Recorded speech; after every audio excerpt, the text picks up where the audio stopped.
बच्चों, और सब कैसे हैं? आशा करते हैं कि आप लोग खुश होंगे, मस्त होंगे।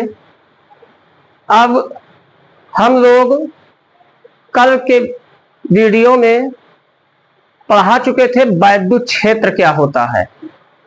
अगर कोई नहीं देखे हैं तो जाकर पीछे के वीडियो में देख सकते हैं। वैद्युत क्षेत्र के बारे में विधिवत कल बताया गया था। अब उससे आगे टॉपिक चलते हैं। अब आगे टॉपिक है वैद्युत बल रेखाएं।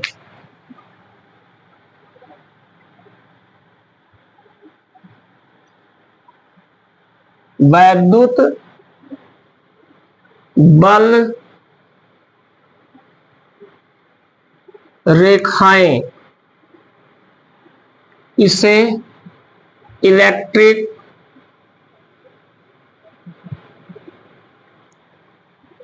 Line of force. अब बच्चों ध्यान से इसको समझिए, ये वैद्युत बल रेखाएं क्या होती हैं। ये बहुत इंपॉर्टेंट टॉपिक है, क्योंकि जूनियर के टेट में, सीटेट में भी इस पर क्वेश्चन आए हैं, कई बार देखा गया है। तो इसको ध्यान से समझिए, वैद्युत बल रेखाएं क्या है। और एक बात, वैद्युत बल रेखाएं तभी समझ पाएंगे, कल हम एकांक धन परीक्षण आवेश पढ़ाए थे, उसको अच्छे से समझ लीजिए। नहीं अगर देखे हैं तो वीडियो पीछे का देख लीजिए। अब देखिए वैद्युत बल रेखाएं क्या होती है, इस पर बात किया जा रहा है। अब देखिए ध्यान से, मान लीजिए कोई स्थिर बिंदु आवेश है, तो कल ही बताया गया था ये अपने चारों तरफ वैद्युत क्षेत्र उत्पन्न करेगा, डेंजर एरिया उत्पन्न करेगा। अब यदि इस वैद्युत क्षेत्र के भीतर किसी बिंदु पर एकांक धन परीक्षण आवेश Q0 रख दिया जाए, तो देखेंगे अगर इस एकांक धन परीक्षण आवेश को इस प्रकार रखा जाए कि यह चलने के लिए स्वतंत्र हो, तो देखिए चूंकि जो स्थिर बिंदु आवेश है यह भी धन आवेश है और यह भी धन आवेश है, तो इन दोनों पर प्रतिकर्षण बल लगेगा। तो ये जो धन आवेश, एकांक धन आवेश है, ये भाई प्रतिकर्षित होगा और ये बाहर की ओर ऐसे चलना प्रारंभ कर देगा। और ये पहले से समझते हैं बात कि ये धन परीक्षण आवेश जिस दिशा में चलते हैं वो वैद्युत बल की दिशा होती है। कहने का मतलब ये कौन सी दिशा है? वैद्युत बल की दिशा है। अब ये जो धन परीक्षण आवेश है, ये अगर चलने के लिए स्वतंत्र है तो ये वैद्युत बल की दिशा में चलना प्रारंभ कर देगा। अब यदि इस वैद्युत बल की दिशा निरंतर बदल रही है, तो इस धन परीक्षण आवेश का चलने का मार्ग भी निरंतर बदलता जाएगा। एक बात तो ये कन्फर्म हो गया भाई, अगर वैद्युत बल की दिशा बदल रही है तो ये जो वैद्युत क्षेत्र के भीतर धन परीक्षण आवेश चलने के लिए स्वतंत्र है, इसके चलने का मार्ग भी निरंतर बदलता जाएगा। तो ये कहा जाए कि ये वैद्युत बल रेखाएं क्या है, तो सीधी बात है कि वैद्युत क्षेत्र के भीतर एकांक धन परीक्षण आवेश के चलने के मार्ग को, ये जो मार्ग है, इसी मार्ग को हम क्या कहते हैं? वैद्युत बल रेखाएं कहते हैं। तो बच्चों कॉपी कलम उठा लीजिए, हम बहुत आराम से इसकी परिभाषा बोलते हैं। देखिए नोट कीजिए, और हम नहीं बोलते, आप लोग भी अगर ये समझ गए हैं तो आप भी बना के लिख सकते हैं। देखिएगा कि किसी वैद्युत क्षेत्र के भीतर, सब लोग समझ रहे बात को, किसी वैद्युत क्षेत्र के भीतर एकांक धन परीक्षण आवेश को इस प्रकार रख दिया जाए कि वो चलने के लिए स्वतंत्र हो, तो वह वैद्युत बल की दिशा में चलना प्रारंभ कर देता है। यदि वैद्युत बल की दिशा निरंतर बदल रही है तो धन आवेश के चलने का मार्ग भी निरंतर बदलता जाएगा। अर्थात मार्ग कैसा हो जाएगा? वक्राकार हो जाएगा, स्मूथ कर्व हो जाएगा। तो कहने का मतलब यही कहेंगे कि इसी वक्राकार मार्ग, या यही कह दिया जाए कि धन आदेश के चलने के मार्ग को वैद्युत बल रेखाएं कहते हैं। तो बहुत आराम से लिख सकते हैं कि किसी वैद्युत क्षेत्र में धन परीक्षण आदेश को इस प्रकार रखा जाए कि वह चलने के लिए स्वतंत्र हो, तो वह वैद्युत बल की दिशा में चलना प्रारंभ कर देता है। यदि वैद्युत बल की दिशा निरंतर बदल रही है तो धन आदेश के चलने का मार्ग भी निरंतर बदलता जाएगा, अर्थात मार्ग कैसा होगा, वक्राकार होगा। अतः वैद्युत क्षेत्र के भीतर धन परीक्षण आदेश के चलने के मार्ग को वैद्युत बल रेखाएं कहते हैं। अब इसमें कोई दिक्कत नहीं होनी चाहिए। अब एक बात इसमें नई बात आई, ये तो बात हो गई छोटी सी बात, सीधा कह दिया जाए कि वैद्युत क्षेत्र के भीतर धन आदेश के चलने के मार्ग को ही वैद्युत बल रेखाएं कहते हैं। तो क्या ये धन परीक्षण जो आदेश है, धन आदेश चल रहा है, ये कोई ट्रक वरक तो है नहीं कि अगर मिट्टी पर चलेगा तो इसका मार्ग बनता जाएगा, इसके पहिए का पद चिन्ह बनता जाएगा, ऐसा तो होगा नहीं। तो इसका मतलब ये चलने का जो मार्ग है ये एक काल्पनिक मार्ग माना जाता है। तो हो सके तो यह भी कह सकते हैं कि वैद्युत बल रेखाएं, समझिएगा ध्यान से, वैद्युत बल रेखाएं वह रेखाएं होती हैं, यह भी कम सही है, वैद्युत बल रेखाएं वह काल्पनिक रेखाएं होती हैं, अगर कह सके, क्योंकि ये काल्पनिक रेखा है, ये कोई ओरिजिनल में रेखा नहीं है। तो वैद्युत बल रेखाएं वह काल्पनिक रेखाएं होती हैं जो वैद्युत बल की दिशा को निरंतर प्रदर्शित करती हैं। तो यहां तक बच्चों उम्मीद करते हैं आराम से समझ गए होंगे। अब इसके आगे हम जो बहुत इंपॉर्टेंट है, वैद्युत बल रेखाओं की विशेषताएं क्या है, तो इसको देख लीजिए। इसकी विशेषता याद रखना है, बहुत मेन है, विशेषताएं। अब इसकी विशेषताएं क्या है, पहला नंबर देखिए, विशेषताएं को समझिए। कहने का मतलब ये वैद्युत बल रेखाएं क्या होगी, हम बताए हैं कि ये जो धन परीक्षण आदेश है, ये जिस दिशा में जाएगा वो दिशा क्या होती है, वैद्युत बल की दिशा होती है। तो इसका मतलब हम पहली विशेषता ये कह सकते हैं कि वैद्युत बल रेखाएं, क्या कह सकते हैं, वैद्युत बल रेखाएं वैद्युत बल की दिशा को प्रदर्शित करती हैं। भाई देखिए, वैद्युत बल रेखाएं क्या वैद्युत बल की दिशा को ही तो प्रदर्शित करती हैं। तो पहला नंबर कह सकते हैं वैद्युत बल रेखाएं, वैद्युत बल रेखाएं, वैद्युत बल रेखाएं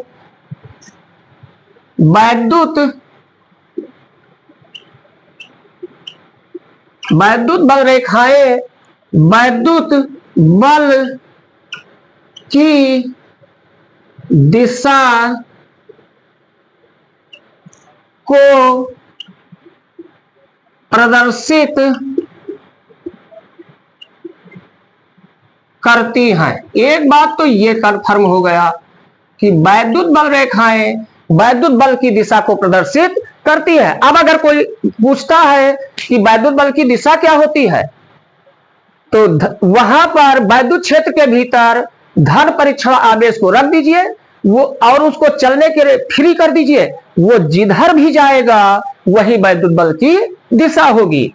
अब दूसरी विशेषता इसकी क्या है, जो बहुत मेन है, दूसरी विशेषताएं उसको समझिए यहां से ध्यान से।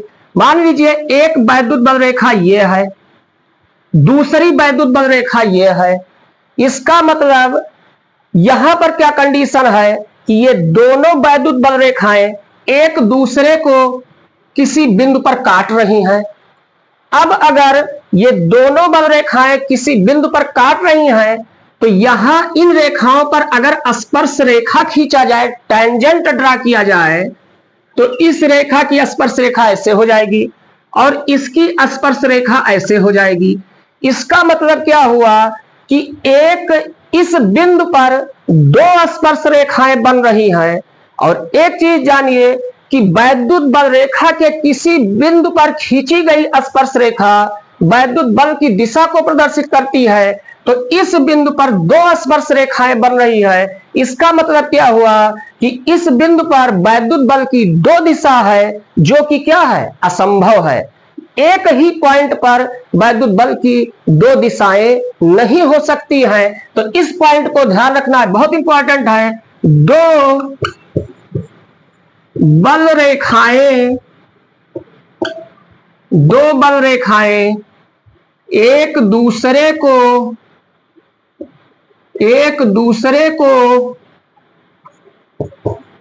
कभी नहीं काटती,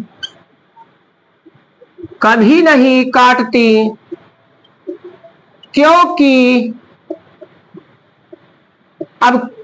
में बच्चे हम नंबरिंग में दो रीजन बता दे रहे हैं कि ये दो बल रेखाएं एक दूसरे को कभी नहीं काटती है। दो रीजन, क्योंकि ये एग्जाम में भी आता है कि स्पष्ट कीजिए कि दो बल रेखाएं एक दूसरे को कभी नहीं काटती हैं। तो इसके पीछे यही स्पष्ट है। देखिए आराम से कि यह क्या हमें पहला जवाब देना है कि यदि दो बल रेखाएं एक दूसरे को किसी बिंदु पर काटती हैं तो उस बिंदु पर दो स्पर्श रेखाएं बनेगी, अर्थात उस बिंदु पर वैद्युत बल की दो दिशाएं होंगी, जो एक बिंदु पर वैद्युत बल की दो दिशा नहीं हो सकती है, अर्थात ये असंभव है। और दूसरा नंबर और भी कह सकते हैं। जैसे देखिए दूसरा नंबर क्या है, अगर मान लीजिए कि ये वैद्युत क्षेत्र है। अब एक बल रेखा, वो जो बल रेखा क्या होता है, धन आवेश के चलने के मार्ग को कहते हैं। अब कोई धन आवेश यहां से चलकर यहां पहुंच गया है, धन आवेश Q0। अब अगर फिर इसी धन आवेश के मार्ग एक दूसरी रेखा इसको काटनी है, तो ये यहां से उठकर जब ऐसे यहां आ जाएगा, यहां पर, तभी ऐसे ये एक दूसरे को काटेंगी। अब ये देखिए इसका मतलब क्या हुआ कि ये धन आवेश जो यहां था वो अचानक कहां पहुंच गया है, यहां पहुंच गया है। तो इसका मतलब यह हुआ कि जब ये धन आवेश यहां से उठकर अचानक यहां पहुंच गया, तो बीच में अचानक वैद्युत क्षेत्र क्या हो गया, शून्य हो गया, जो कि क्या है, असंभव है। तो ये दूसरी बात कह सकते हैं कि अगर दो बल रेखा एक धन आवेश एक स्थान से दूसरे स्थान पर अचानक हट जाता है, तो उस बीच में वैद्युत क्षेत्र शून्य हो जाएगा, जो कि क्या है, असंभव है। तो बच्चे उम्मीद करते हैं कि ये समझ गए होंगे। अब तीसरी विशेषता देख लीजिए। देखिए अब ये तीसरी विशेषता ये भी बहुत अहम है, इसको फिर समझिए आराम से। तीसरी क्या हम बताने जा रहे हैं, जैसे मान लीजिए ये धन आवेश है और ये हमारा ऋण आवेश है। अब बात को समझिए, देखिएगा ये बुक में कहीं इसको दिखाया नहीं जाएगा, लेकिन बात मन में ध्यान दीजिए कि अगर यहां पर हम धन आवेश जो पढ़ाए थे टेस्टिंग, धन परीक्षण आवेश को यहां रख दे, तो वो यहां से तो दूर ही जाएगा। और यहां से मान लीजिए धन परीक्षण आवेश को यहां हम रख देते हैं, तो आप लोग भी समझते होंगे क्योंकि ये धन है, इसको प्रतिकर्षित करेगा। अब ये प्रतिकर्षित करेगा तो ये जाएगा कहां, क्योंकि ये जो चाहता है निगेटिव चार्ज इस साइड में उपस्थित है, तो ये यहां से भागेगा, तो ये यहां से जाकर यहीं पर जाकर रुकेगा, क्योंकि इसका स्थान ओरिजिनल यही है। क्योंकि ये पॉजिटिव है, ये निगेटिव को खोज रहा है, तो ये अपने पॉजिटिव से जब यहां से भगाया जाएगा, सजातीय है, तो ये वहां अपोजिट पर पहुंचेगा। तो देखिए इसका मतलब क्या हुआ, और ये जब गया है तो इसका यही मार्ग बना है। तो ये हम कह सकते हैं कि वैद्युत बल रेखाएं धन आवेश से प्रारंभ होती है और ऋण आवेश पर समाप्त हो जाती हैं। तो ये नियम है, इसका फिगर भी बना देते हैं ठीक से। ये प्लस है और ये माइनस है। अब ये यहां से ऐसे जाएंगी, ऐसे जाएंगी, प्लस से हमेशा माइनस की ओर। और ये क्यों जाएंगी ये बार बार बता दे रहे हैं, ध्यान दीजिए सब लोग, क्योंकि यहां पर अपने माइंड में मान लीजिए कि यहां पर धन परीक्षण आवेश रखा है, तो एक पॉजिटिव से प्रतिकर्षित होकर निगेटिव पर जाएगा। ऐसे जाएंगी। अब एक बात इसी जगह पर और देख सकते हैं, इसको ऐसा, अगर निगेटिव ना होता, यहां पर पास में निगेटिव ना होता, तो यहां कहीं भी धन परीक्षण आवेश रखेंगे तो वो बाहर की ओर ही जाएगा। तो ऐसे इसको दर्शा सकते हैं, एरो का निशान बाहर की ओर। और यहां खुद ही समझिए, क्योंकि अगर यहां कहीं धन परीक्षण आवेश रखा है, यहां पर देखो ये बाहर की ओर जा रहा है, और यहां कहीं धन परीक्षण आवेश रखा है, तो वो किधर आएगा, निगेटिव की तरफ आएगा। तो इधर जो है रेखा है उसका एरो इस साइड में होगा, क्योंकि एग्जाम में ऐसे ही बना के दे देते हैं कि ये सही है कि गलत है। तो इसके तीर का निशान इस साइड में होगा, इसको चित्र बना सकते हैं। तो यहां हम क्या कह सकते हैं, तीसरा नंबर यही कह सकते हैं कि ये बल रेखाएं, ये बल रेखाएं धन आवेश, धन आवेश से प्रारंभ होकर